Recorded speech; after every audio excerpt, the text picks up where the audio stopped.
Bonsoir Sophie, bonsoir à toutes, bonsoir à tous. Bonjour Florence, bonjour à tous et à toutes.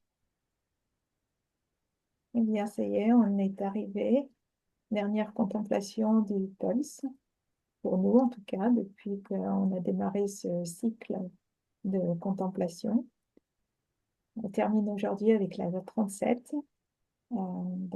C'est la voie de transformation de l'équité qui part de la faiblesse pour aller vers la tendresse. Alors, je sens que j'ai ma voix qui est un petit peu rauque. Donc, est-ce que je fais preuve de tendresse ou de retenue? Je n'en sais rien. Et donc la clé 37, son thème, c'est l'alchimie familiale. C'est la clé qui est là pour transformer notre idée et notre définition de la famille et l'ombre donc la fréquence de l'ombre, la fréquence de la faiblesse. C'est en fait la manifestation d'un archétype euh, masculin et, euh, et cet archétype projette sur l'archétype féminin, c'est la projection du mental masculin sur le féminin. Et cette manifestation de la faiblesse, c'est la déconnexion entre le yin et le yang, ou en tout cas le déséquilibre. Euh, et donc la manifestation de cette clé, c'est avant tout un déséquilibre entre le mental et le cœur. Et donc ce qu'elle nous invite à faire, ce qu'elle nous invite à explorer, c'est nos rapports aux émotions, nos rapports à la famille, euh,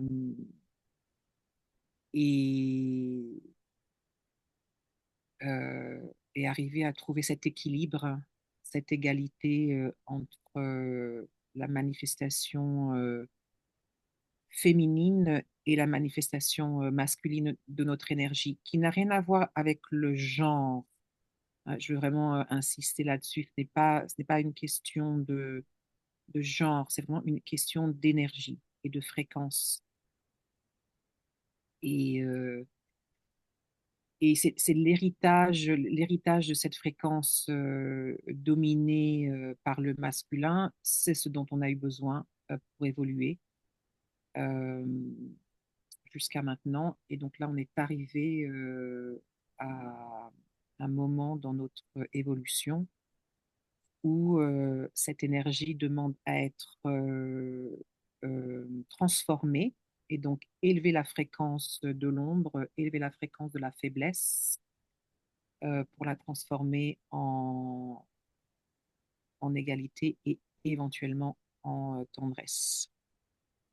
Euh, et, euh, et donc ce qui est intéressant, ce que j'ai trouvé très intéressant avec cette clé, c'est que euh, un des schémas peut-être mentaux qu'elle va vraiment challenger, c'est cette idée qu'on a du cœur et cette idée qu'on a euh, ou peut-être plus cette confusion qu'on a entre les émotions et, euh, et vraiment avoir un processus émotionnel assez intense euh, et le cœur et l'intelligence du cœur.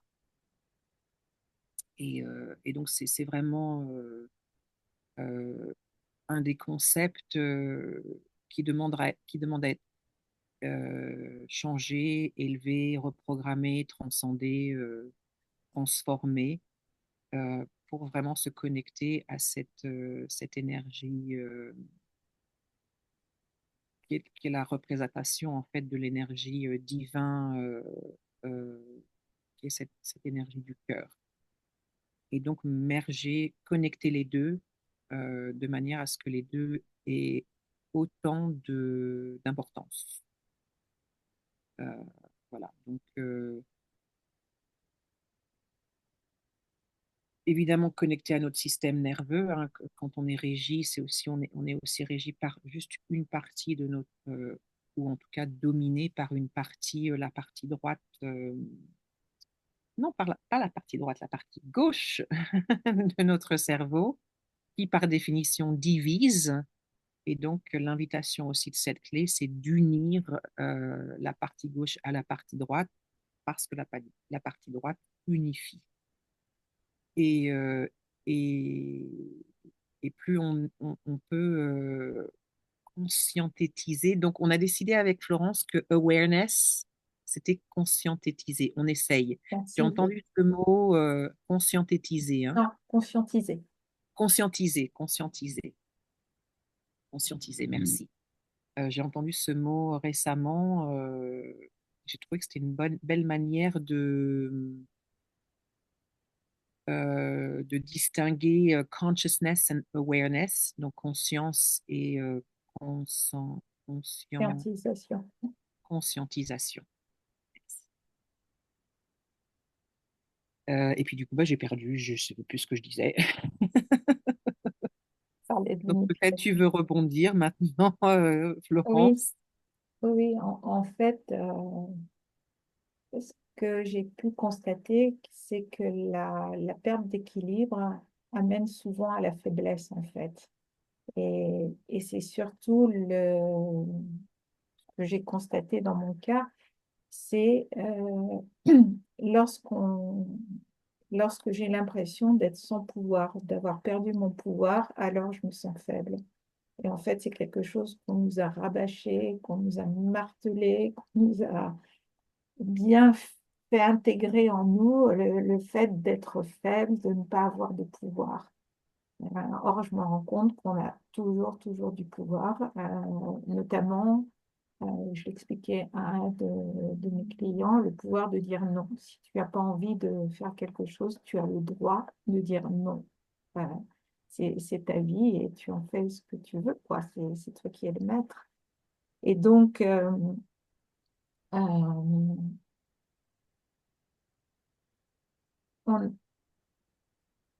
et toujours, je me rends compte que souvent dans les ombres, c'est la polarisation, le bien, le mal, le juste, le pas le juste, etc. C'est toujours ce manque d'équilibre et cette répartition entre un côté et son opposé, en fait. Et en fait, alors ça me fait sourire parce que dans notre devise, on a liberté, égalité. Ah non, c'est pas équité, pardon. Je partais dans des considérations. Euh, Souvent, on a l'impression qu'il n'y a pas d'équité. Bon, là, moi, c'est ma clé 49, donc il n'y a rien à voir avec, mais euh, qui était très, très réactive face à l'injustice, ou à ce que je percevais comme de l'injustice. Et Richard en parle dans cette clé que effectivement, on peut vivre dans un pays où il y a l'opulence, on peut vivre dans un pays où vraiment on est déshérité, etc. Euh, et en même temps, on est dans l'équité parce que on a tous la capacité d'ouvrir notre conscience, en fait. Donc, peut-être qu'on n'a pas les mêmes données de départ en termes de richesse, en termes euh, d'intégrité physique. Par exemple, quelqu'un qui naît avec un handicap, on peut croire qu'il est diminué par rapport à quelqu'un qui a tout. Mais en fait, j'ai des exemples autour de moi où des personnes qui sont devenues aveugles ont développé d'autres sens qui dépassent de beaucoup les sens que j'utilise, qui vont être très, qui vont percevoir le monde à travers le son, à travers le toucher, etc., qui ont développé d'autres sens pour compenser cette perte de sens. Donc, on peut avoir l'impression que certains sont plus faibles que nous, et en fait, les faiblesses et les forces sont réparties. Euh, C'est-à-dire que c'est difficile en fait, non, c'est même impossible de juger que quelqu'un est faible par rapport à quelqu'un d'autre. On a tous des aspects de nous qu'on a développés par rapport à d'autres choses. Et en fait, quelque part, euh, et c'est là que je relie avec le don. Quelque part, une faiblesse peut amener la personne à se dépasser pour vraiment surpasser cette faiblesse ou cette apparente faiblesse pour se retrouver à équité avec d'autres personnes. Je ne sais pas si j'ai été très claire dans mon développement ou si c'est euh, un peu brumeux. Euh, donc, Donc la, et la 30, pardon, vas-y, excuse-moi. vas-y, vas-y. Donc la particularité de la 37, c'est la clé 37 est un archétype qui nous programme globalement. Donc on est tous programmés par cette clé. Et, et la victimisation, chaque clé a un thème de victimisation dans la fréquence de l'ombre. Donc la fréquence de l'ombre est la manifestation une victimisation, et la victimisation de la 37, euh, ce qui est assez intéressant à contempler, c'est que dans cette équité, dans cette recherche donc de cet équilibre entre le yin et le yang, ou le masculin et le féminin, ce qui nous victimise, c'est notre identification au genre, où on est victime de l'identité du genre, euh, et que je trouve tellement, enfin, on est en plein là-dedans en ce moment, quoi. Il y a tellement de remous et de changements mais je trouve que même dans ces changements, il y a encore énormément d'attachement à l'identité que l'on a par rapport au genre que l'on a. Et donc la manifestation de cette victimisation, quand elle est refoulée, c'est qu'il y a euh, comment on dit over sentimental, Trop sentimental. on est trop sentimental. Donc Mhm. c'est un peu ce que je décrivais plus tôt, la confusion qu'il y a entre le cœur et l'expression du cœur et l'expression de l'amour inconditionnel, euh, et de l'intelligence émotionnelle, euh, mais pas des émotions, pas s'identifier aux émotions que l'on a. Donc cette clé 37, quand cette émotion est refoulée, donc ça crée une espèce de...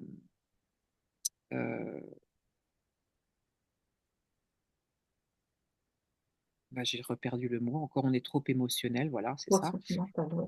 et Mm. trop sentimental. Et dans la manifestation de cette énergie, quand on est en réaction, donc la réaction, donc c'est la projection de cette émotion sur quelqu'un d'autre, ça nous rend cruels, parce que la réaction nous déconnecte complètement du cœur.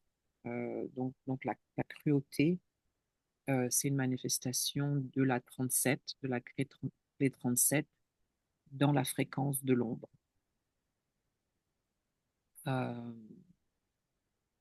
et, et moi, je vois beaucoup ça sur les réseaux sociaux. Je trouve que cette impunité qu'on semble penser avoir quand on se cache derrière un écran, quand on réagit vis-à-vis de quelqu'un d'autre, elle est très cruelle. On dit souvent des choses très méchantes. Euh, et donc pour moi, c'est la manifestation de cette clé 37 qui est déconnectée complètement de toute une expression de son énergie, donc l'expression du divin féminin. Euh, et donc obligatoirement, ça divise. Et donc, obligatoirement, on ne peut pas voir l'autre comme une représentation de soi-même. Donc, on n'est pas du tout connecté à cette unité ou à ce lien qui nous unit tous. Et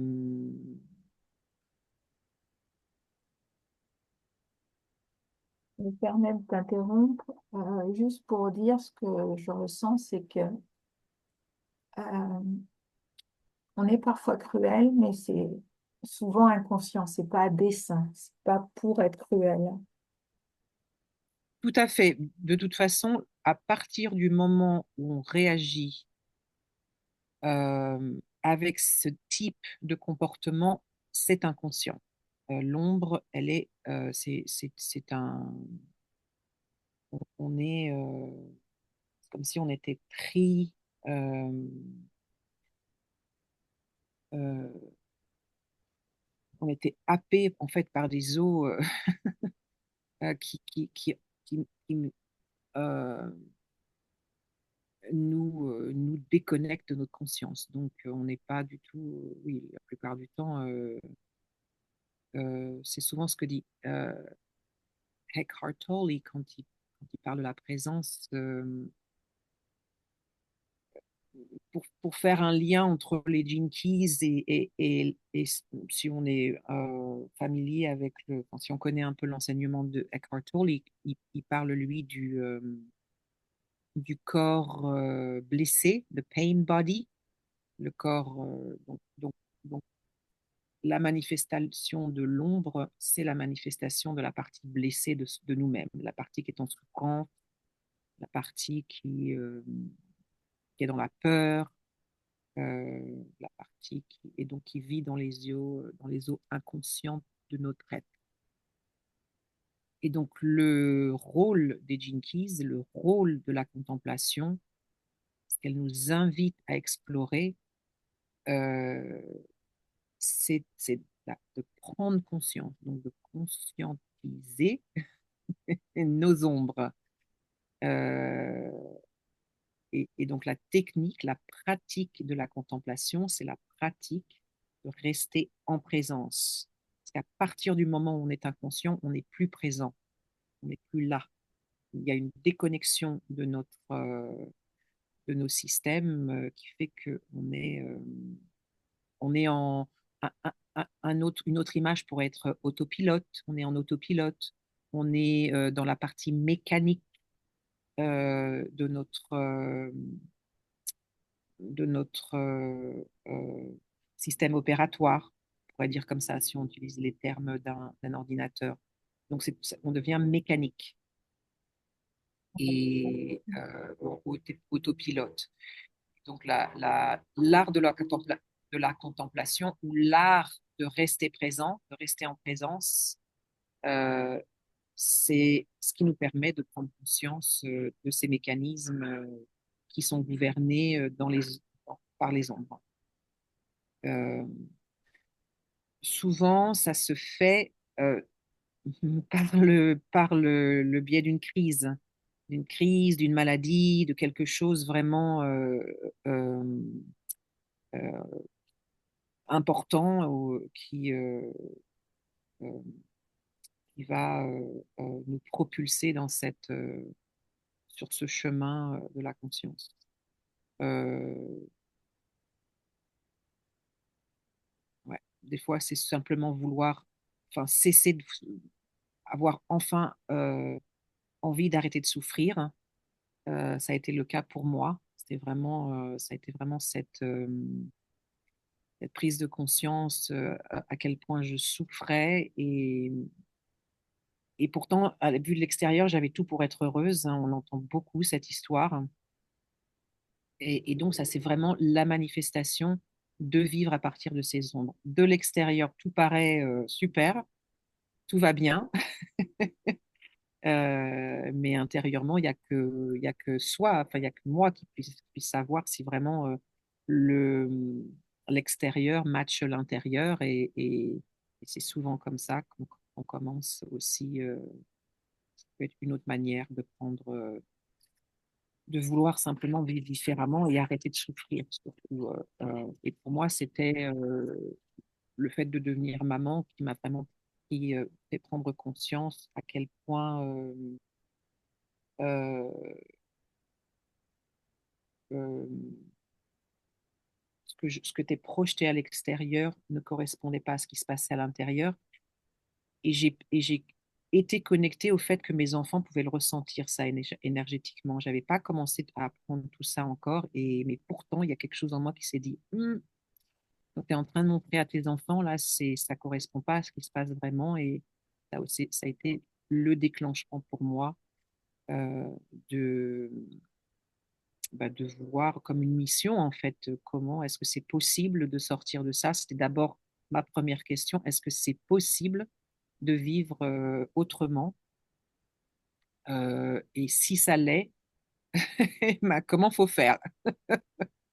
Et donc voilà. Et on entend souvent aussi quand l'élève est prêt, les enseignements se manifestent ou les enseignants se manifestent. Et c'est exactement ce qui s'est passé. Un enseignement ou un enseignant après l'autre. Voilà. Et, euh, et donc, pour moi, c'était aussi la manifestation de la faiblesse, de pas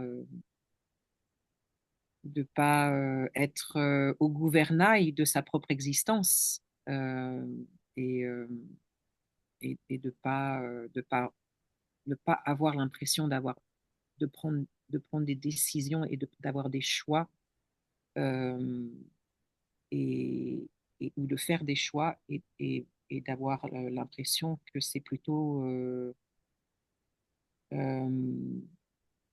la vie qui le fait pour nous en fait. Euh, En tout cas, j'avais pas l'impression que c'était une collaboration, une co-création. Et c'est aussi un des bénéfices que j'ai reçus moi avec la contemplation et en activant, en pouvant activer les clés, c'est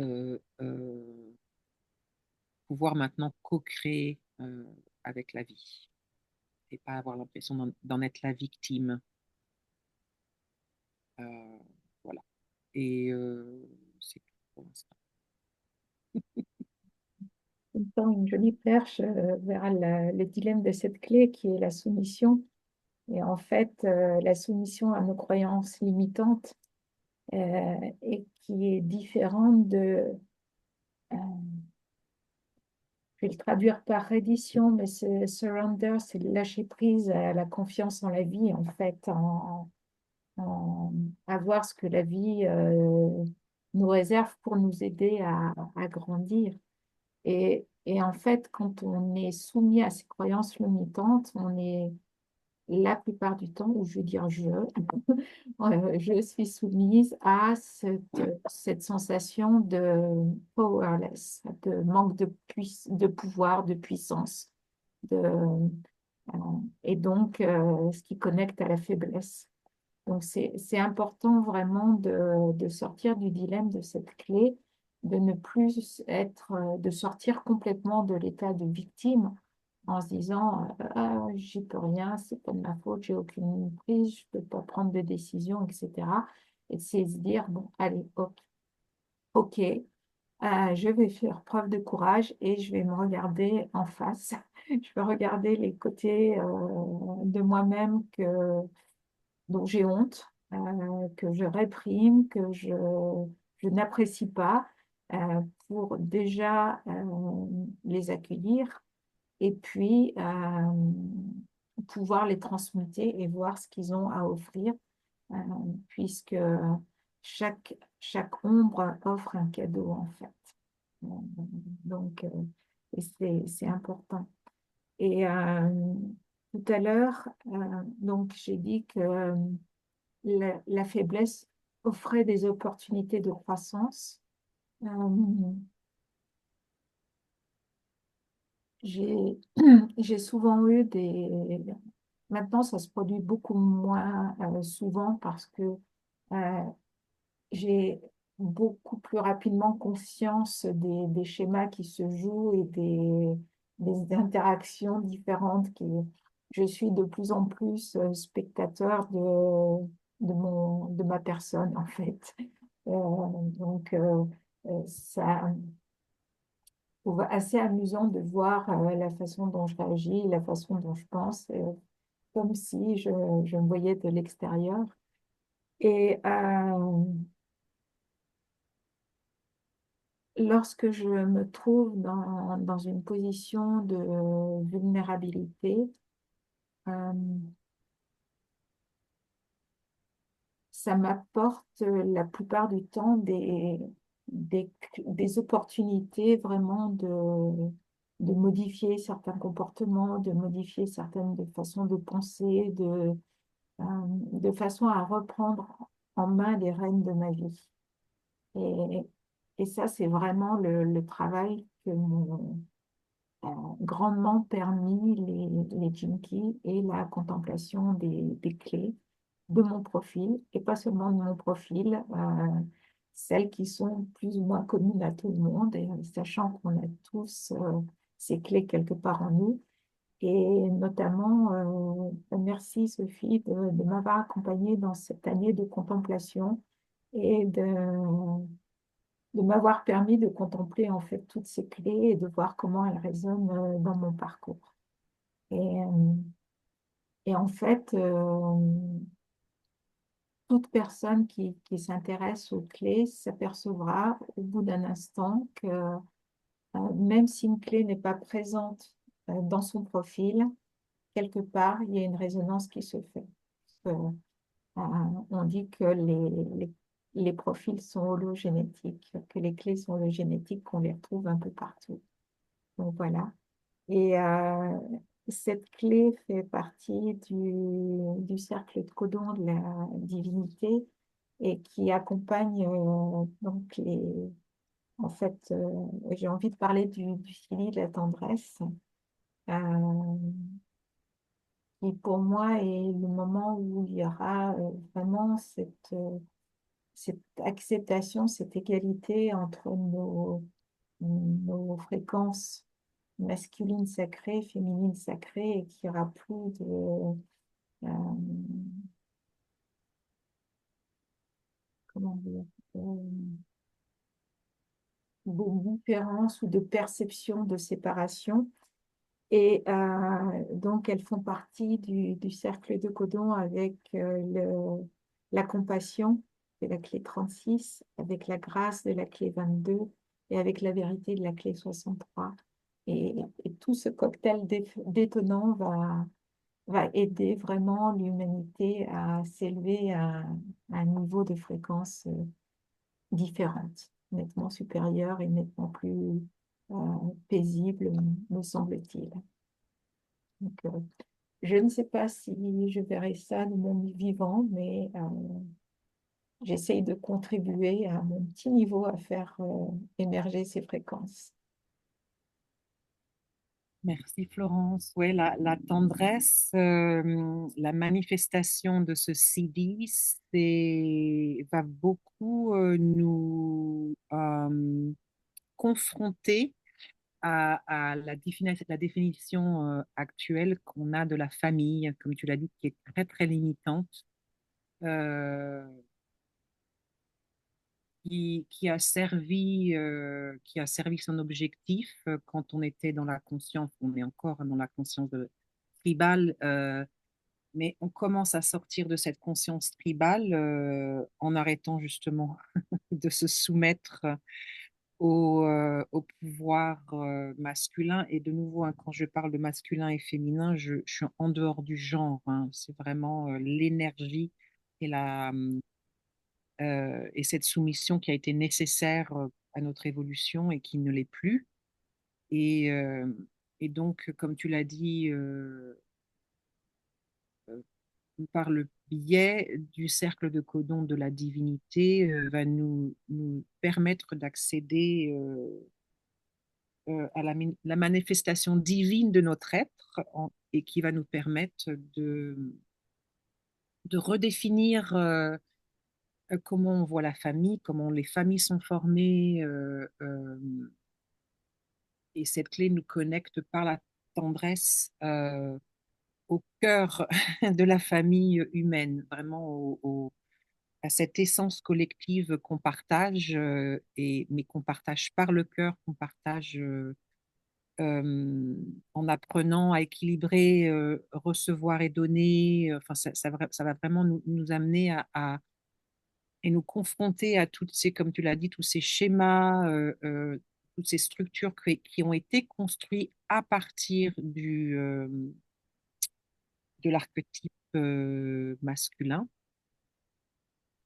et qui maintenant va être redéfini et reconstruit à partir de l'archétype féminin. Et aussi, euh, c'est une clé qui nous confronte par justement ces batailles qu'il y a en ce moment entre les deux, dans le contexte du genre, qui va nous confronter à ça, et que c'est pas par ça qu'on arrive à l'équilibre entre les deux, euh, parce que ça n'a rien à voir en fait avec euh, le genre.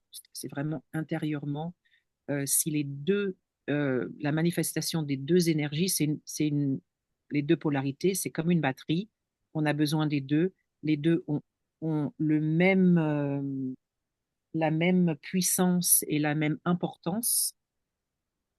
Et, euh, et c'est ce dont on a besoin pour nous amener vers cette partie de notre évolution qui va nous apprendre à gouverner et à nous émanciper par le biais de la transcendance et plus par le biais justement de la soumission et de la manipulation et du contrôle. Donc, tout un agenda, euh, et donc qui va passer par la tendresse, et vraiment en voyant la tendresse comme un super pouvoir et pas du tout comme cette idée de nouveau très sentimentale ou très romantique ou très ces choses qu'on peut avoir et qui sont très limitantes, euh, et qui va donc nous aider à redéfinir comment on voit la famille, comment les familles sont structurées, comment elles se construisent, à quoi elles ressemblent. Mais d'abord, il faut qu'on prenne conscience à quel point notre définition actuelle de la famille est hyper limitante. Voilà. Donc, tout un programme. Euh, et comme c'est souvent le cas, quand on rentre dans les fréquences les plus élevées de ces clés, et, euh, aussi qui sont liées aux archétypes par lesquels on a été jusqu'à maintenant, ou à partir desquels on a été jusqu'à maintenant gouverné et sur lesquels on s'est construit, et qui nous demandent maintenant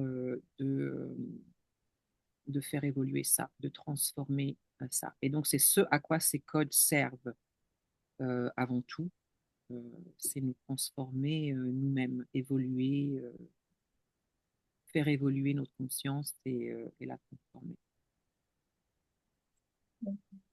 J'ai bien aimé que tu parles de la famille humaine, parce que ça, ça déborde vraiment du cadre familial, intime, etc. Et il y a quelques mois, j'ai été confrontée à quelque chose. Euh, j'ai sans doute une nature idéaliste. En fait, pour moi, je suis une gardienne de l'humanité. L'humanité à la fois des hommes et des femmes, etc., mais aussi de ce sentiment de fraternité, d'humanité, etc. Et il y a quelques mois, nous avons eu une panne d'électricité pendant 2 jours. Donc vraiment, il y a eu un problème, un câble qui était enterré, qui a été coupé. On était à peu près 72 maisons à ne plus avoir d'électricité. Et en fait, ça s'arrêtait juste au bord. Mes voisins de droite et de devant, eux, avaient encore l'électricité. Et donc, bon, on a essayé de se renseigner, etc. Et il n'y a rien qui venait. On nous disait, ouais, dans 1 heure, ça va être réparé, dans 2 heures, etc. Et puis, bon, on avait une batterie solaire qu'on a pu utiliser. Et puis, à un moment, on s'est dit, ben là, ça craint un petit peu pour les réfrigérateurs, le congélateur. Donc, on est allé demander à un voisin n'était pas là et l'autre voisin le plus proche. On lui a demandé simplement si on pouvait tirer un câble pour simplement le congélateur. Et la réponse qu'on a eue, les bras m'en sont tombés, c'est ah ben non, vous avez qu'à, de toute façon c'est trop tard, vous n'avez qu'à faire des photos et puis envoyer à l'assurance. Et puis en fait, l'électricité, ça coûte cher. Donc j'avoue que j'ai été surprise, je me suis dit, mais elle est où la tendresse là-dedans, la tendresse pour les frères humains, etc. En disant, on voit quelqu'un qui est dans la difficulté, eh ben, on va essayer de l'aider.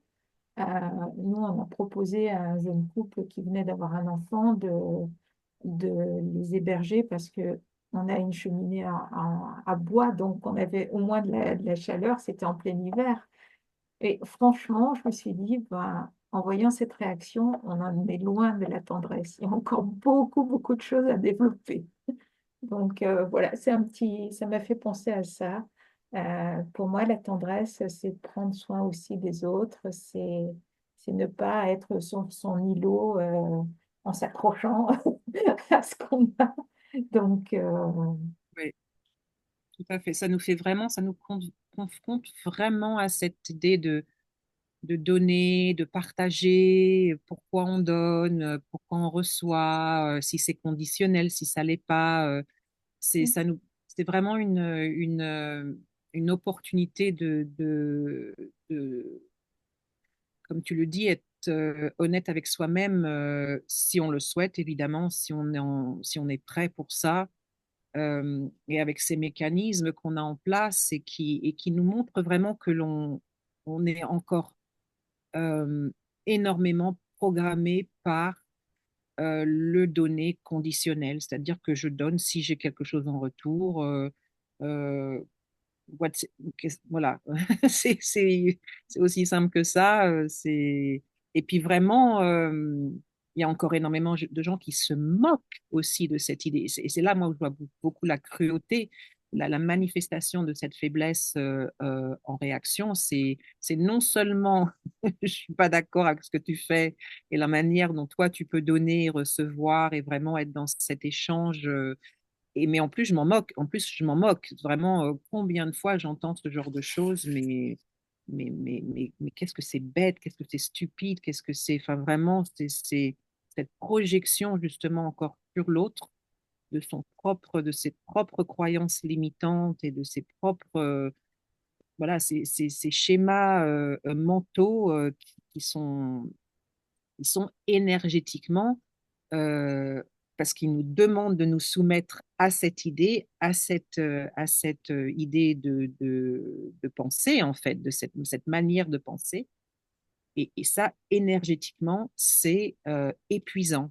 Ça épuise. C'est vraiment une manifestation de cette clé quand on est dans sa fréquence et dans son énergie de l'ombre.